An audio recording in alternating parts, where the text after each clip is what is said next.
शहीदों की चिताओं पर लगेंगे हर बरस मेले, वतन पर मिटने वालों का यही बाकी निशा होगा। जी हाँ दोस्तों, आज है 23 मार्च यानी कि शहीद दिवस। भारत में इसे शहीद या शहीदी दिवस के रूप में मनाते हैं। यह दिन देश के लिए बहुत ही खास है। आज ही के दिन स्वतंत्रता की लड़ाई में भारत के 3 सपूतों ने हंसकर फांसी की सजा को गले लगाया था। जी हाँ, हम बात कर रहे हैं शहीद आजम भगत सिंह, सुखदेव और राजगुरु की शहादत की।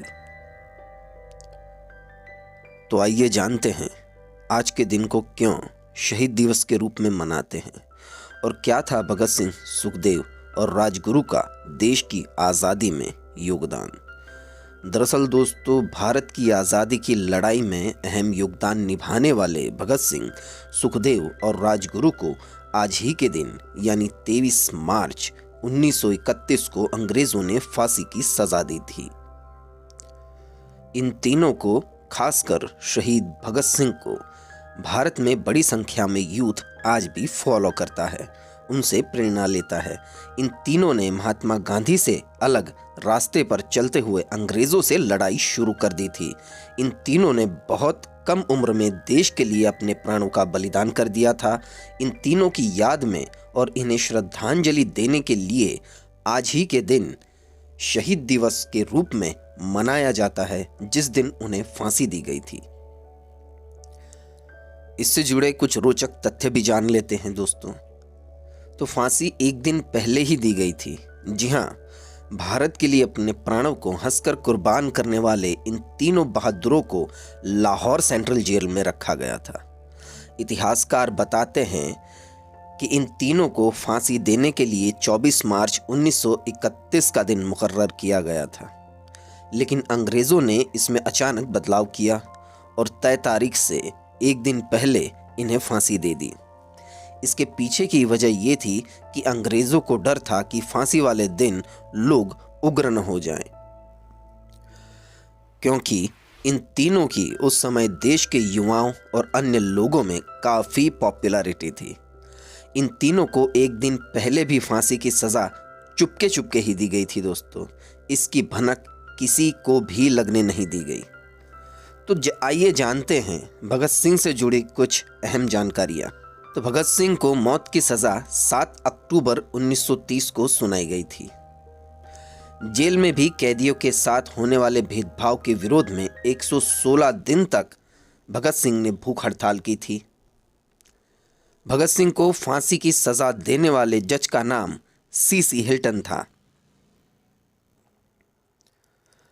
आपको बता दें कि भगत सिंह की फांसी के वक्त कोई भी मजिस्ट्रेट मौके पर रहने को तैयार ही नहीं था।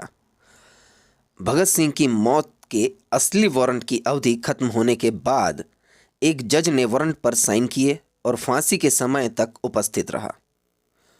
कुछ लोग बताते हैं कि भगत सिंह की आखिरी इच्छा थी कि उन्हें मौत की सज़ा फांसी पर लटकाने की जगह गोली मार दी जाए। भगत सिंह ने शादी नहीं की थी दोस्तों।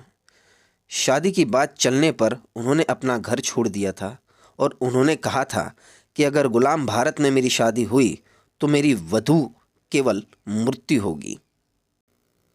अब जानते हैं सुखदेव से जुड़ी अहम जानकारियाँ। वीर सुखदेव का नाम सुखदेव थापर था, पूरा नाम। इनका जन्म 15 मई 1907 को पंजाब राज्य के लुधियाना शहर में हुआ था। सुखदेव के नाम पर दिल्ली विश्वविद्यालय में शहीद Sukhdev college of business studies नाम से एक कॉलेज है। इसके अलावा इनकी जन्मस्थली लुधियाना में शहीद Sukhdev Thapar interstate bus terminal का नाम इन्हीं के सम्मान में रखा गया है। राजगुरु से जुड़े अहम जानकारियों की बात करें तो राजगुरु का पूरा नाम शिवराम हरि राजगुरु था। इनका जन्म 24 अगस्त 1908 को पुणे जिला के खेड़ा गांव में हुआ था। राजगुरु महज 16 साल की उम्र में हिंदुस्तान रिपब्लिकन आर्मी में शामिल हो गए थे। 8 अप्रैल 1929 को भगत सिंह के साथ सेंट्रल असेंबली में हमला करने के दौरान राजगुरु भी वहां मौजूद थे। इनके सम्मान में इनके जन्मस्थान खेड़ा का नाम बदलकर राजगुरु नगर कर दिया गया था।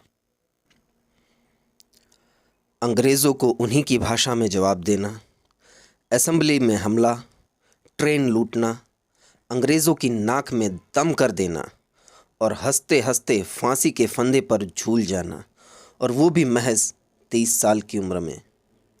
CMM, आपके देश प्रेम, आपके बलिदान, आपकी कहानी और आपकी जी हुई जवानी को तहे दिल से सलाम करता है।